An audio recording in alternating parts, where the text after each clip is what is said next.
You've been dating someone for 3 weeks. They text consistently, make solid plans, and actually follow through. But instead of feeling excited, you're thinking, what's wrong with them? Why are they so available?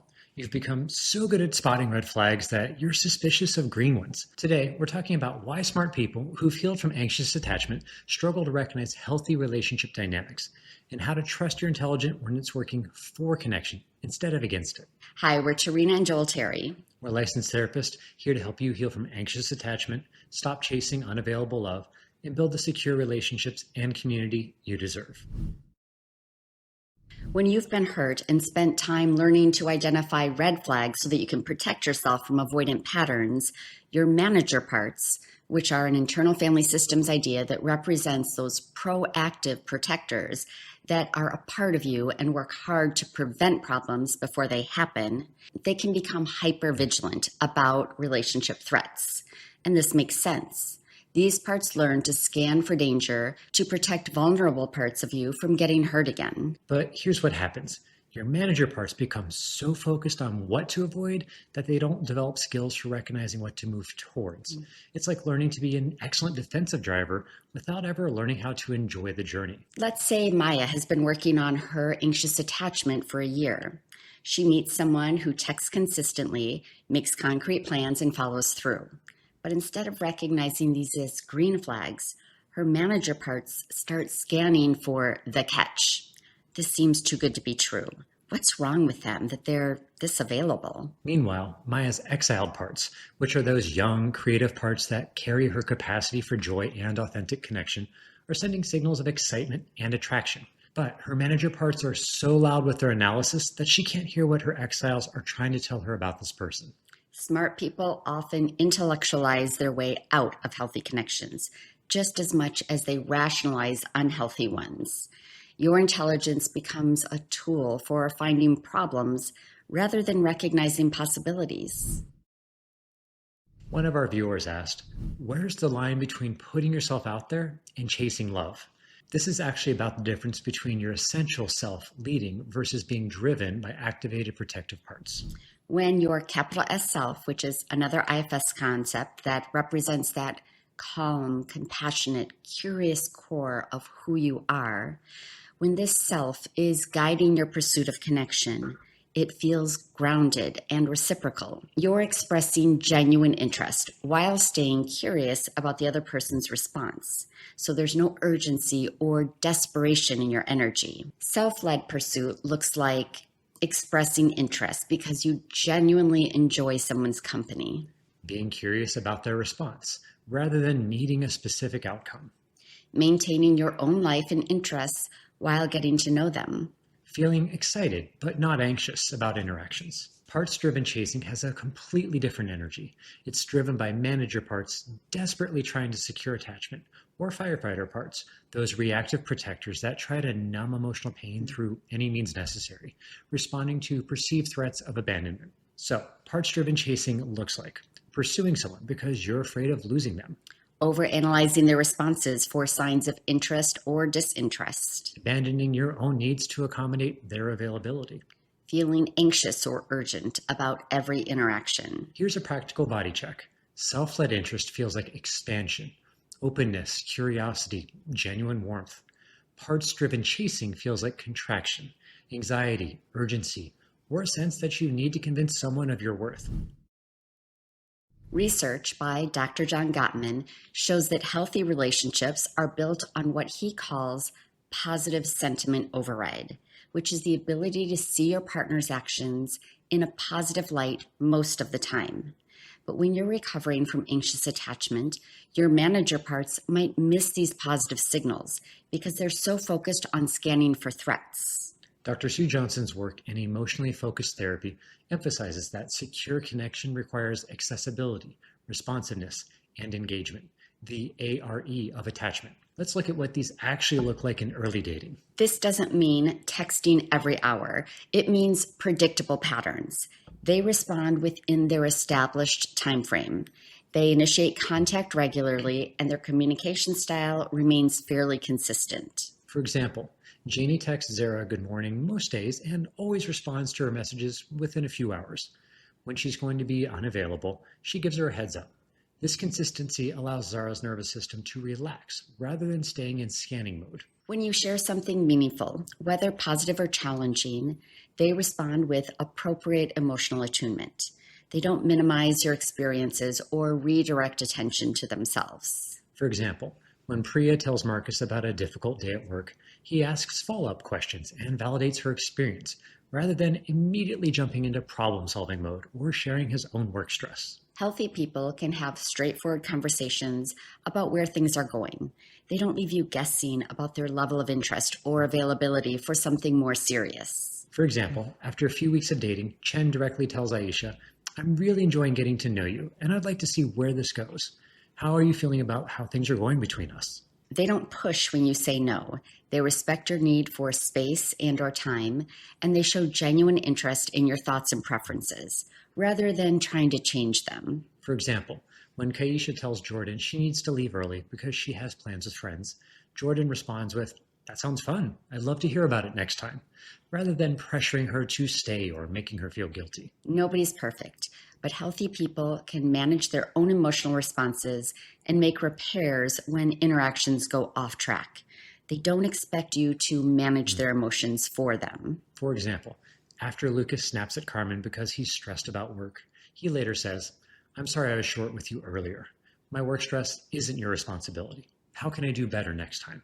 If you want to get clear about what you're actually looking for in healthy relationships, our free must-haves and deal breakers guide can help you identify the specific green flags that matter most in your well-being. Link to the download is in the description. One of our viewers made an important point. It's often both. I genuinely want to connect and I'm afraid of losing them. This is actually normal and doesn't disqualify you from healthy pursuit. Your capital S self may be genuinely interested in getting to know someone, while also having protector parts that are afraid of abandonment working in the background. So the goal is to allow self to lead while acknowledging what your protective parts are experiencing. So let's say Fatima is dating someone new. Herself is genuinely enjoying their conversations and compatibility, but she also notices manager parts that want to text them constantly to make sure they're still interested, and young exiled parts, those vulnerable parts that carry our deepest wounds, that are afraid this person will leave like others have. Instead of judging these parts or trying to eliminate them, Fatima can practice self-leadership. I notice parts of me that are scared of losing this connection, and that makes sense given my past experiences. And I also genuinely enjoy this person's company. I'm going to let my genuine interests guide my actions while being compassionate toward the scared parts. Practical self-leadership check-in. What part of me wants to reach out right now? If my scared parts weren't driving, what would my self choose to do? How can I honor both my genuine interest and my part's need for assurance? And if you know someone who's done the work to heal from anxious attachment, but is still unsure how to recognize healthy pursuit and connection, sharing this video might help them trust their ability to choose wisely. Dr. Sue Johnson's research shows that secure attachment literally changes your nervous system. When you're with someone who's emotionally available and responsive, your body should generally feel more relaxed, not more activated. This is crucial information that smart people often override with their thinking. Your nervous system is constantly assessing safety and connection. Learning to trust these signals is essential for recognizing green flags. So this is how healthy connection feels in your body. Relaxation rather than hypervigilance. You're not constantly scanning their mood or their behavior. Expansion rather than contraction. Your breathing feels deeper and your chest feels open. Groundedness rather than anxiety. You feel settled in your body, not jittery or on edge. Presence rather than preoccupation. You can focus on other aspects of your life without obsessing. Let's say Alex is dating someone new.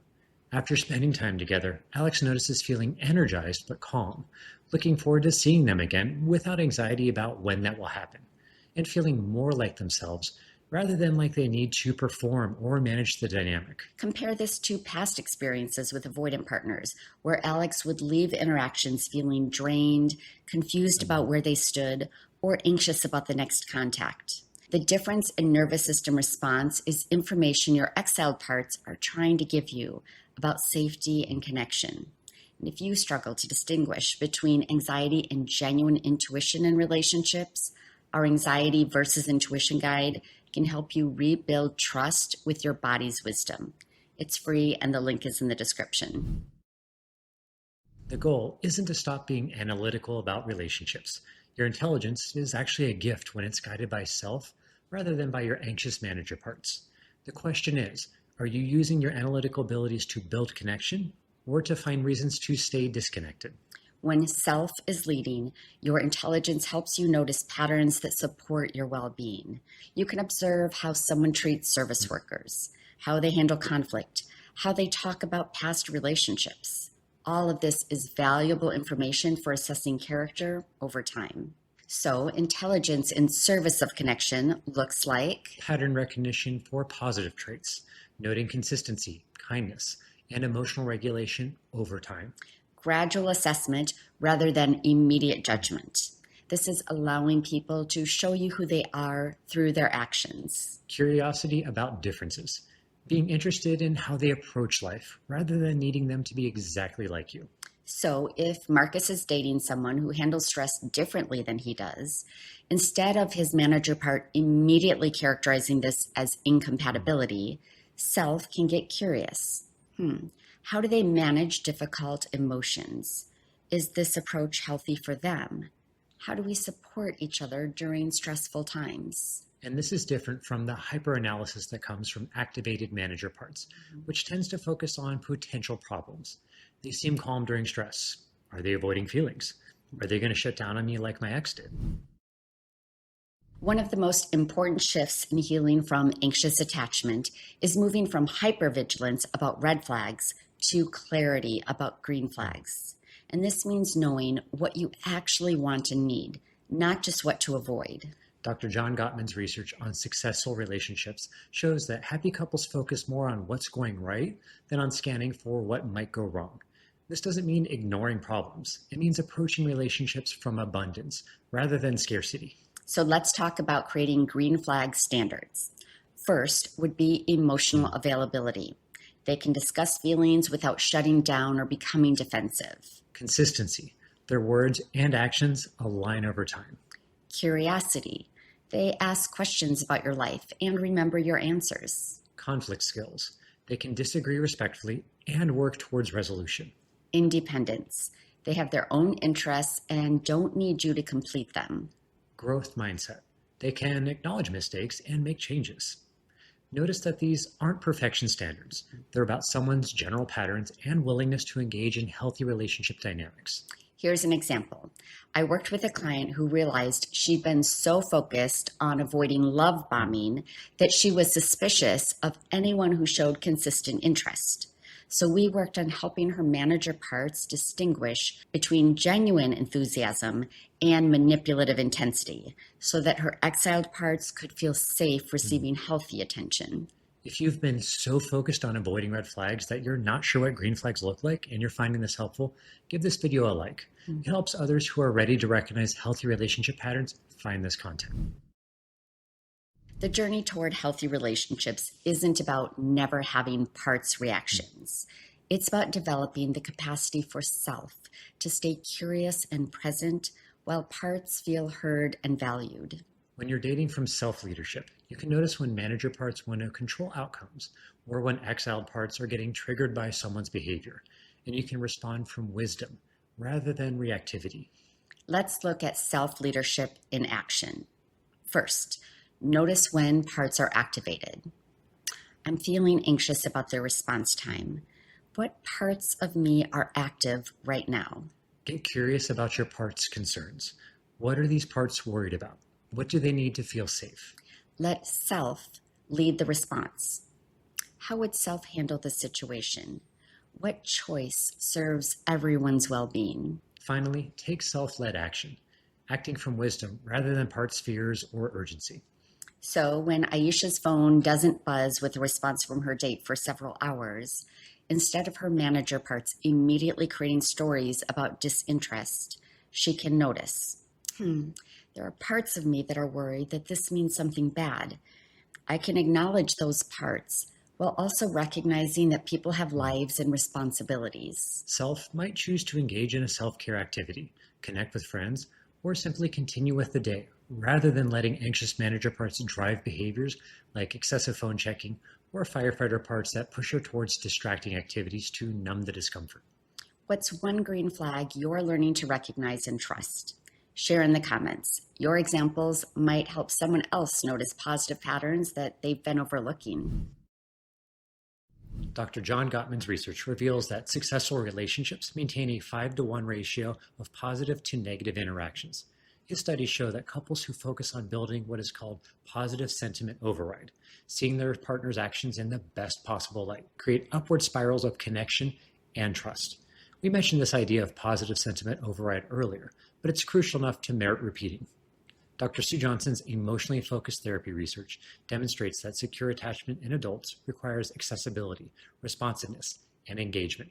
Brain imaging studies show that when these A.R.E conditions are met, the nervous system actually shifts from hypervigilance to a state of calm alertness that allows for genuine intimacy.